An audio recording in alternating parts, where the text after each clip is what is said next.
जी। चलिए आज बात करते हैं एक छोटी सी बहुत ही संक्षिप्त कविता पर। जी। सिर्फ 4 पंक्तियों की है हिंदी में, और ये ली गई है एक दस्तावेज से जिसका शीर्षक है सफल भविष्य के लिए आज की तैयारी।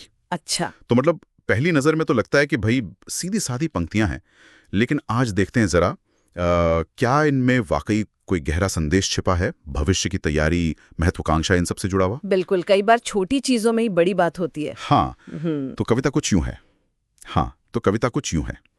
तुम आज से करो अपनी तुलना कबूतरों से नहीं, सिर्फ बाज से करो। वाह, सीधी और शक्तिशाली पंक्तियां हैं। है ना?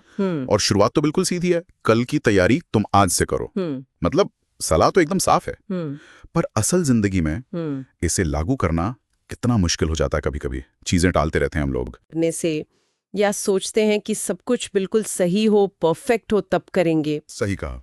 लेकिन ये पंक्ति कहती है रुको मत, सही। भाई पहला कदम उठा लो, चाहे छोटा सा ही क्यों ना हो।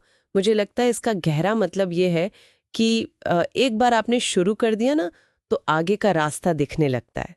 वो जो जड़ता होती है ना, वो टूटती है। हाँ हाँ बिल्कुल। तो ये सिर्फ शुरू करो नहीं है, बिल्कुल, बल्कि वो जो एक हिचकिचाहट होती है ना शुरू में, उसको तोड़ने की बात है।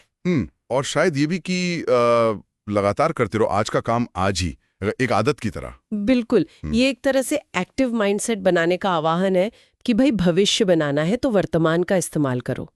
खैर, अब आते हैं कविता के दूसरे हिस्से पर, जो शायद ज्यादा सोचने पर मजबूर करता है। हाँ वही, अपनी तुलना कबूतरों से नहीं, सिर्फ बाज से करो। ये तुलना, ये बड़ी दिलचस्प है। जी, कबूतर और बाज, मतलब प्रतीक तो साफ लग रहे हैं। कबूतर यानी आम, औसत, शायद झुंड में रहने वाला। हाँ, साधारण। और बाज, वो ऊंची उड़ान, पैनी नजर, अकेला, शक्तिशाली। लेकिन क्या इसका मतलब यह है कि हमें हमेशा, मतलब सिर्फ सबसे ऊपर जो हैं उन्हीं से तुलना करनी चाहिए? ये थोड़ा अव्यवहारिक नहीं हो जाएगा, या शायद निराशाजनक भी? सवाल तो बिल्कुल वाजिब है। देखिए, शायद कविता का मतलब एकदम शब्दशः ये नहीं कि हर कोई बाज बन ही जाए या बनने की कोशिश करे। शायद बात यह है कि आप प्रेरणा किससे लेते हैं, आपके स्टैंडर्ड्स क्या हैं। अगर आप कबूतरों के झुंड में रहेंगे तो शायद उसी औसत में ठीक महसूस करेंगे। हाँ, कंफर्टेबल हो जाएंगे। हाँ, लेकिन बाज को देखने से शायद आपको अपनी संभावनाओं की ऊंचाई का एहसास होता है। तो ये बाहरी तुलना से ज्यादा अपनी अंदरूनी क्षमता को जगाने की बात है, और अपने लिए ऊंचे मानक तय करना, जैसे कि अपने रोल मॉडल ध्यान से चुनना। हाँ, बिल्कुल। और इसमें यह भी है कि आप जानबूझकर अपना कंपैरिजन सेट चुनते हैं। आप किसे देख रहे हैं? उन्हें जो आपको अपनी सीमाओं में सहज रखते हैं, अच्छा, या उन्हें जो आपको उन सीमाओं को तोड़ने के लिए उकसाते हैं। बाज यहाँ सिर्फ एक पक्षी नहीं है, वो उत्कृष्टता का, महत्वाकांक्षा का प्रतीक है। ये एक तरह से ग्रोथ माइंडसेट वाली बात है। ग्रोथ माइंडसेट, हाँ, ये मानना कि आप बेहतर बन सकते हैं और उनसे सीखना जो आपसे बेहतर है। जी, ये दिलचस्प नजरिया है। तो कबूतर मतलब वो स्टैंडर्ड या वो लोग हो सकते हैं जो हमें कंफर्ट जोन में रखते हैं। हाँ, कह सकते हैं। और बाज वो जो हमें उससे बाहर निकलने की चुनौती देते हैं।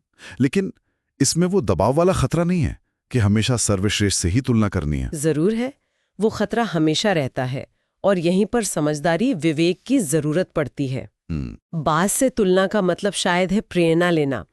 ये नहीं कि हर वक्त खुद को कम महसूस करें, बस ये जानना कि क्या संभव है, क्या हासिल किया जा सकता है, और फिर अपने लिए यथार्थवादी पर महत्वाकांक्षी लक्ष्य बनाना। अच्छा, कविता शायद ये कह रही है, नजर ऊंची रखो, चाहे कदम अभी छोटे हों, साधारण से संतुष्ट मत हो जाओ। तो मतलब निचोड़ ये निकला कि इस छोटी सी कविता में 2 बड़े संदेश हैं।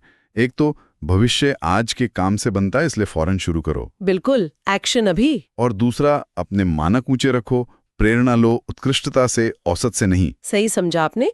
ये टालम टोल को रोकने और महत्वाकांक्षा को जगाने का एक काफी शक्तिशाली तरीका है।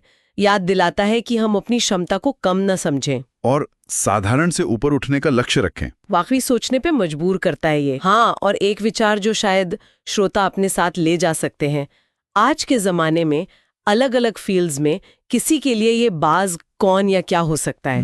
जरूरी नहीं कि कोई इंसानी हो। हाँ, बिल्कुल जरूरी नहीं।